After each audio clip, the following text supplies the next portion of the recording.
territory on west, there's just one way to handle the killers and the spoilers, and that's with a U.S. Marshal and the smell of gun smoke.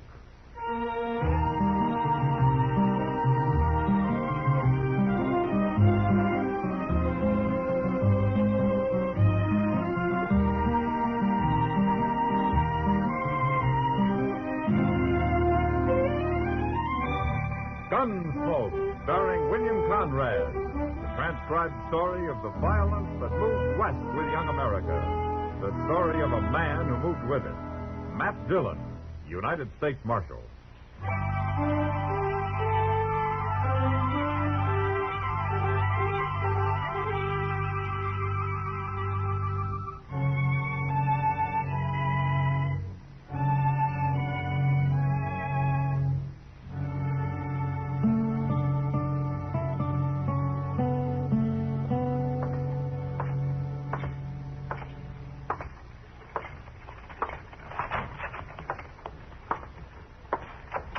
Good morning, Chester. Good morning, Mr. Dillon. Is the prisoner awake yet? Yes, sir, he's awake, but he's sort of wishing he wasn't. No? Not after last night. I never saw Bob Adams that drunk before. I gave him some coffee a little while ago, and you know what, Mr. Dillon? He wouldn't drink it before he poured about a spoonful of tobacco in. That's Mule Skinner style, Chester. My. Bring him out here, huh? Yes, sir. Come on out into the sun, Adams. It's time to own up to your dark and evil ways. Well, I sure must have been drunk if I let you throw me in jail, Chester. I didn't throw you in jail. He did. But I could have. Well, howdy, Marshal Dillon. I thought you was out of town. Well, I got back late last night, Adams. Just in time to stop you from blowing the roof off the Ellis again. Oh, well, I don't even remember. Oh. There's your gun. You turning me loose? Now, you didn't commit any crimes. You were just getting worked up to something. Oh, well, thanks for stopping me, Marshal. I guess I was a little wild. Too much to celebrate, that's what. Oh, what were you celebrating anyway? Well, selling out. Selling out? Yeah. You mean you sold your freight business? Both wagons and all my mules, the whole caboodle. Yes, sir, I sold out just like everybody else. What? It happened while you was away, Mr. Dillon. Every freighter in town has sold his outfit to a man called Ivy from St. Louis. We all got a good price for him, too. More than he was worth. Well, what's this Ivy going into the freighting business so heavy for? Says he wants to invest all his money in one business, not scattered around. Well, what are you and the other men going to do now that he's bought you out? Oh, we'll blow our money for a while and then probably go to work for Ivy. You know how it is. Only man who hasn't sold out's Joe Trimble. And that's just because he won't get back to town till today sometime. There's nothing wrong with Ivy, Marshal. He's as nice a fellow as you ever met. But I don't much like that man he has following him around all the time. Cam Spiegel. No, I don't like him neither. Did you say Cam Spiegel? That's right. Where are they staying? At the Dodge House? Why, Marshal, what's wrong? I don't know, Adams. But if this Ivy has Cam Spiegel with him, there's plenty wrong.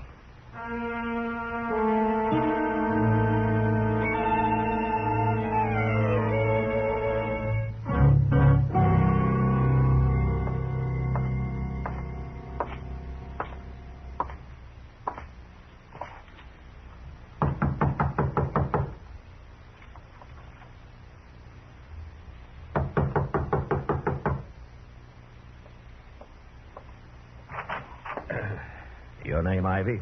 Oh, yes, it is. What can I do for you? I'm Matt Dillon, Ivy. I'd like to talk to you. Oh, you're the U.S. Marshal here. That's right. Well, come in, Marshal, come in. I've been wanting to meet you. Well, Marshal, Dodge acquired a new citizen while you were away. Yeah. I've So set I hear. myself up in the freighting business. And as soon as I buy out Joe Trimble, I'll start running it. Well, that's fine, Ivy. But there isn't much money in freighting. None of these men you bought out are exactly rich. It's like any other business, Marshal. It depends on how it's run. Ah. You've had a lot of experience hauling freight, huh? Oh, none at all, but I hope to learn. Of course, I'll just manage the business, you understand? Uh-huh. Ivy, I'm curious about two things. tell you anything you want to know, Marshal. I realize my methods are a little unusual. Like paying these men more than their outfits are worth? Oh, I did that just to be sure nobody could say I'm unfair. And also because I don't want to be bothered with any competition once I get started. What was the other question, Marshal? Cam Spiegel. Cam. Yeah. Oh, well, he works for me. Most businessmen don't need a man like Cam around. Well, I agree, Marshal.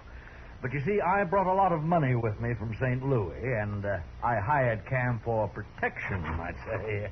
Oh, here he is now. Cam, this is Marshal Dillon. Really is, ain't it? Oh, you know him? Me and the Marshal have known each other a long time, Ivy. Fact is, he run me out of Amarillo once. Ain't that right, Marshal? You give me the same reasons and I'll run you out of Dodge, Cam. Maybe I don't run so easy as I did then. Oh, come now, gentlemen. I'm sure there won't be any trouble. Marshal, Cam's hired as my bodyguard. And if he goes beyond that, I'll fire him. Might be too late by then, Ivy. But he can stay around. Both of you can. Till I find out what you're up to.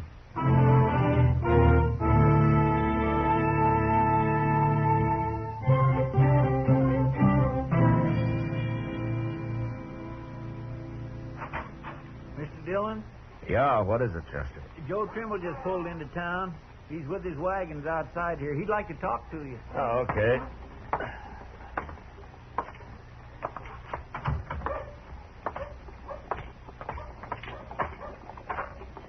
Hello, Trimble. Marshal, I couldn't leave my mules out here. I'd have come inside. Oh, that's all right. What's the trouble? Nothing with me, but Jim Honecker down at the Sand Creek Stage Station said to tell you there's been too much engine sign around for comfort the last few days. He wants me to pass the word on to the Army, huh? Yeah. Chester, will you ride out to Fort Dodge and tell Major Honeyman? Yes, sir. I'll get started right away.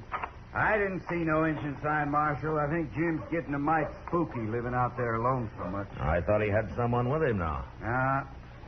Fella couldn't stand it. He run off. Oh, hello, Marshal. Oh, Chester told me this is Joe Trimble. It is. Well, Trimble, I've been waiting for you. My name's Ivy. How do you do?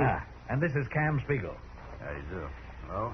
Trimble, I understand you own 3 freight wagons and a dozen mules. That's right. Well, I've bought out every other freighter in Dodge, and I'm prepared to give you $1,000 in cash for your outfit. Is that true? That's the Marshal here. Yeah, they've all sold, Trimble. He's offered them too much money to resist, I guess. Well, I ain't selling. I've been freighting over that trail for 10 years, and I ain't quitting now. All right, I'll give you $1,500, Trimble. I don't understand you, Ivy. You bought out everybody else. What do you need my outfit for? Ain't you got enough now? Yeah, it's my way of doing business, Trimble. You accept the offer? Ivy, I got a little house at the edge of town. My wife's waiting for me there right now. Ain't much, but I built it out of the money I made hauling goods up and down the trail. Maybe someday I'll build me a better one. If I sell out to you, I won't have nothing after a year or so, and I ain't going to do it. Perhaps this has been too sudden for you, Trimble. Why don't you think it over first and then let me know? I'm letting you know right now. You're kind of stubborn, ain't you, Mule Skinner?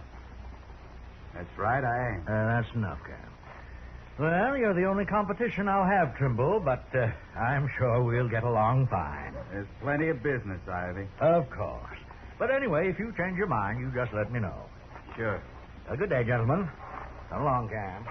If Ivy ain't handy when you change your mind, Trimble, you can always let me know.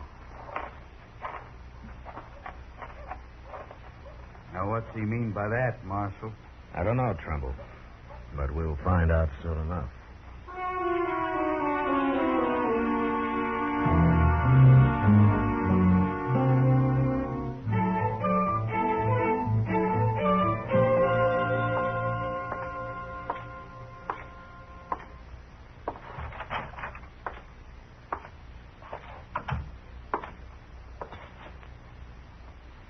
Chester, what are you doing? What is all this? Curtains, Mr. Dillon. Curtains? Well, what for? Well, sir, a girl I know got some new ones, and she gave me these, and I thought nailing them up would make this place a little more inviting, if you know what I mean. A jail inviting? Oh, well, Mr. Dillon, I don't aim to hang none in the I cell. don't aim for you to hang 'em anywhere. Now pull 'em down and throw 'em out. Yes, sir. But that little girl's sure going to be mighty She disappointed. threw 'em out herself, didn't she? Frills. Marshal? Oh, hello, Chester. Hello, Trimble. You want to buy some... Chester. Marshal, you know what that man Ivy's done now? What, Trumbull? Well, you remember yesterday how he tried to buy me out, and I couldn't understand why he needed every last freight outfit in Dodge? You know now, huh? I sure do. Marshal, just this morning, Ivy's doubled the usual prices for freighting. Double? That's what he did. Every merchant in town's hopping mad about it, too. They all come to me and want me to do all their freighting, but of course I can't. Not with only 3 wagons. Yeah. So that's Ivy's way of running a business right. He come to see me, too. Well, what do you want? He said if I doubled my prices, too, then everything would be fine. But if I didn't, it'd be unfair competition for him. You gonna do it? Of course I ain't. I'm an honest man, Marshal. Then you're in trouble. Bad trouble. What for? When are you making your next trip, Trumbull? Well, we're getting loaded now. I'm leaving for Sand Creek in the morning. I think I'll kind of ride along with you, Trumbull. But don't say anything to anybody about it, huh? Oh, it's that other fella, ain't it? That Cam Spiegel. That's what Ivy hired him for, Trumbull, in case he ran into somebody stubborn. Like you.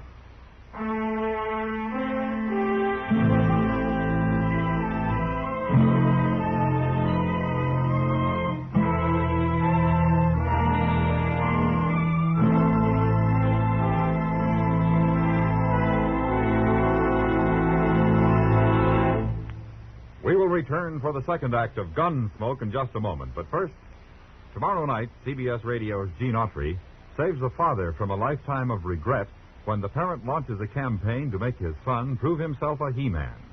Riding an outlaw bronco is part of the curriculum that worries Gene so much. Don't miss the Western adventures and Western songs of CBS Radio's Gene Autry Show tomorrow evening on most of these stations. Now the second act of Gunsmoke.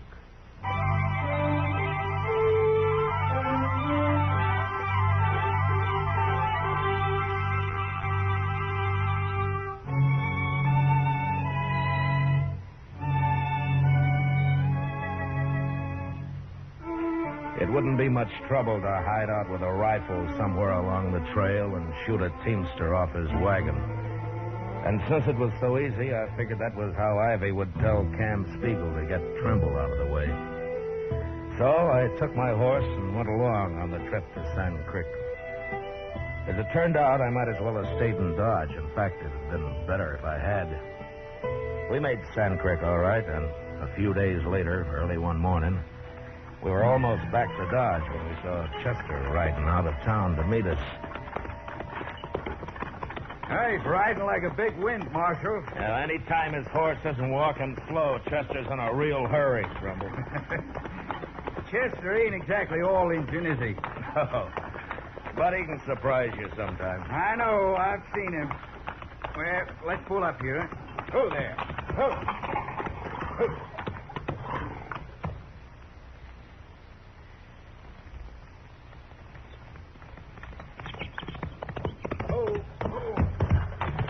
I was hoping I'd find you close by. Is there anything wrong, Chester? Yes, sir, there sure is. We had a fire in Dodge early this morning. What? Fire? Where? What burned? Trimble, I sure hate to tell you, but it was your house. Was it bad, Chester? Plumb to the ground. My wife. Oh, Doc's out there with her now. She was still alive when I left. Oh. Give Trimble your horse, Chester. You can drive the wagon on in from here. Yes, sir. That's why I come to meet you. Here, Trimble. Thanks, Chester. Any idea how it happened, Chester? No, sir. Nobody has. All right, we'll see you in Dodge. Let's go, Trumbull.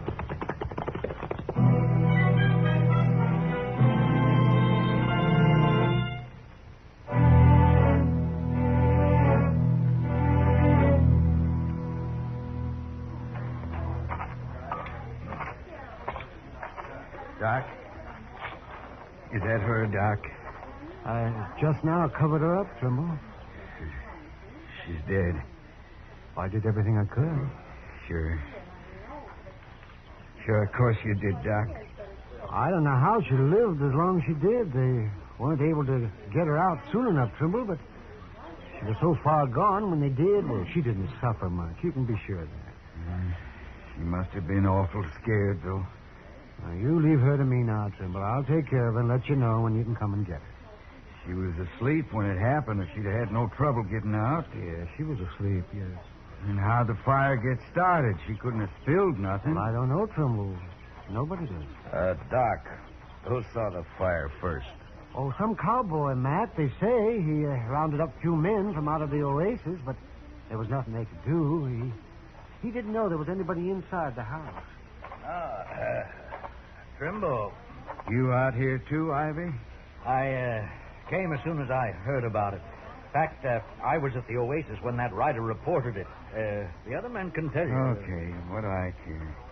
You have my deepest sympathy, Trimble. Now, if there's anything I can do... No, nothing. You can do something for me, Ivy. For you, Marshal? Yeah. Where's Cam? Why, he's right over there. Call him. Well, all right. Oh, Cam.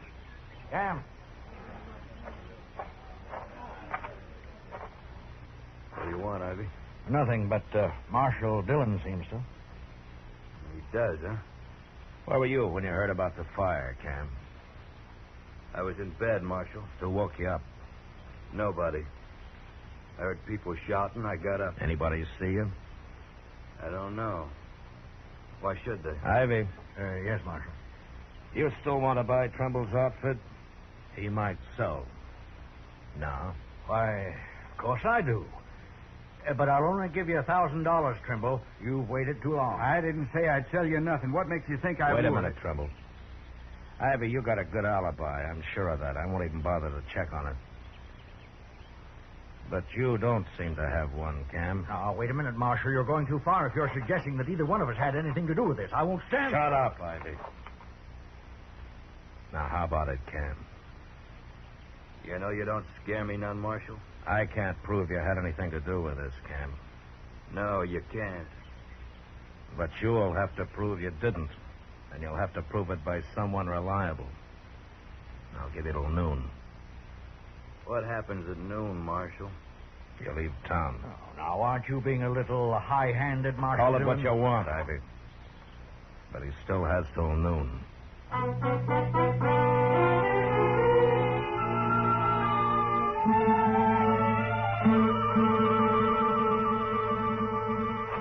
Matt? Yeah, what is it, Kitty? Matt, look at this. Huh? That's $300. Uh-huh. What's this for? I want you to take it and give it to Cam Spiegel. Cam. I got it from him. Along with a hint that if I didn't take it, I'd end up in a ditch with a bullet in my head. Oh.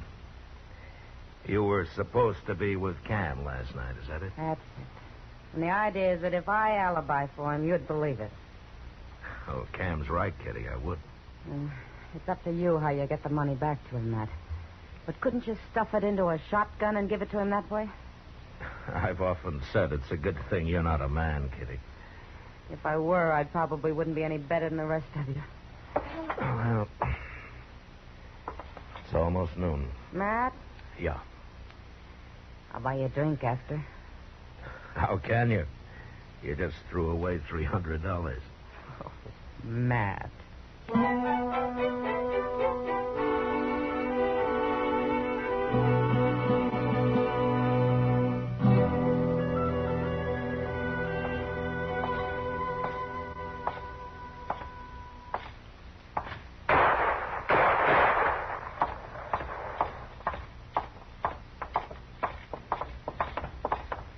Mr. Dillon? Did you see it, Chester?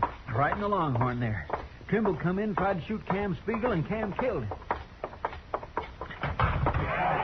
Trimble drew first, Mr. Dillon, but he just wasn't fast enough. Get out of the way, Chester. Yes, sir.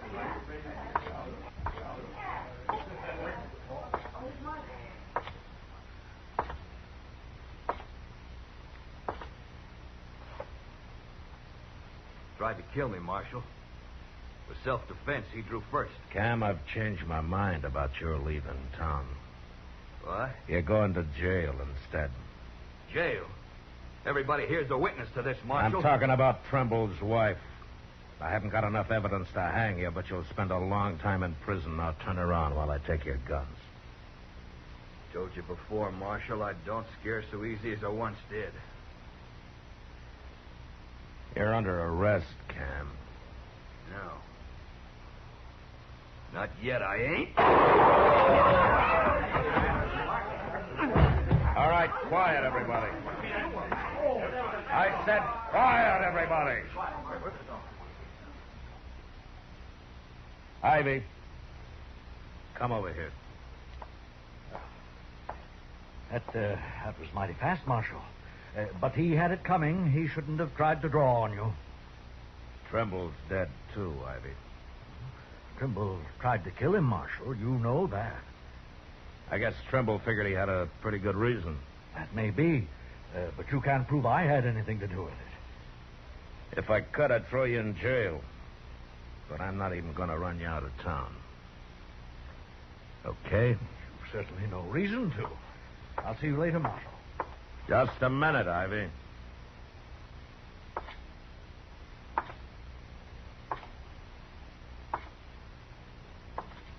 Here.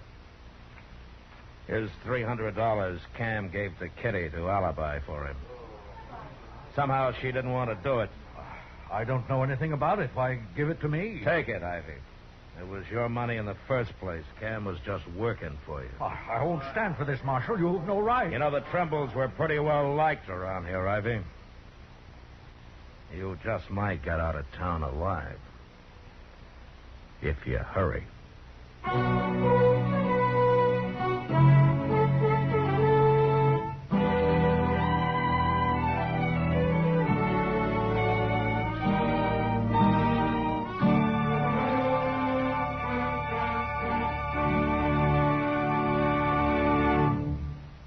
Gunsmoke, transcribed under the direction of Norman MacDonnell, stars William Conrad as Matt Dillon, U.S. Marshal. Tonight's story was specially written for Gunsmoke by John Meston, with music composed and conducted by Rex Corey. Featured in the cast were Joseph Kearns, Herb Ellis, Vic Perrin, and Jack Crucian. Parley Baer is Chester, Howard McNear is Doc, and Georgia Ellis is Kitty. Gunsmoke has been selected by the Armed Forces Radio Service to be heard by our troops overseas. Join us again next week as Matt Dillon, U.S. Marshal, fights to bring law and order out of the wild violence of the West in Gunsmoke.